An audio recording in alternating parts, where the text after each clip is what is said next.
I just want to talk about the aux belt, or Serpentine belt as it's sometimes called, on the Freelander 2. This has been prompted by Michael, aka Freelander 2 Lightlander on YouTube, and Tony on the Freelander 2 Off-Road Group Facebook page. You see, Michael was driving one day to work from work, no idea, but he was driving one day and he noticed something was wrong with his car. He turned around and basically saw his belt chilling on the road. Tony was reversing off his drive and all of a sudden his steering went really heavy. He popped his bonnet, looked at his engine and saw that the aux belt was off of the pulley. When Michael went back to collect his belt, he noticed some damage on it, but it was in one piece. As for Tony's, he got the AA out, and then when it got to the garage, they realised that his tensioner had given up the ghost. What I'm getting at with this is they both got extraordinarily lucky when it comes to their aux belt letting go. What people may not realise, that when an aux belt snaps, it can do untold amounts of damage. This is going to be best case scenario, that if your aux belt snaps, it takes electrical connectors, wiring,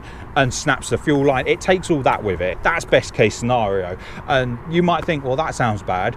Well, just imagine all of that, but then also having a smashed timing belt cover as well. And then that makes the timing jumper 242, which then leaves the valves meeting the cylinder. You can get the picture.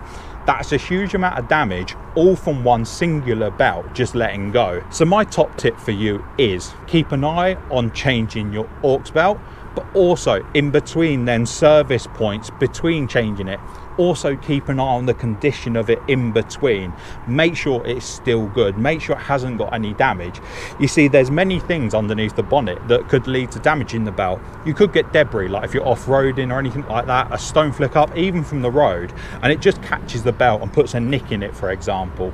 Or even any of the pulleys that it goes round, seizing up, binding up, and it just ends up putting loads and loads of wear on the belt. What I would do in your position, that if you come to change your aux belt, is to check once you've taken the belt off that the alternator pulley, aircon pulley, they both move freely. But I believe these are on clutches. So when you've got the new belt on, make sure to put the aircon on full blast, put every electrical item as well to make sure the alternator's kicked in, so when they are running they aren't binding up or seized at that point either.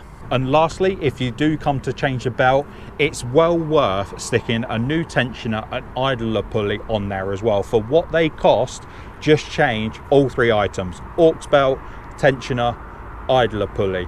It's not worth just thinking, oh, they feel all right, I'll let them go another stint longer, because the tensioner, like in Tony's case, can give up its tensioning. That leaves the belt running slack, or either of the wheels on the idler or tensioner could sustain damage or just wear, and that could put weaknesses within the aux belt itself. So just a few key points there for you to keep an eye on within the aux belt area.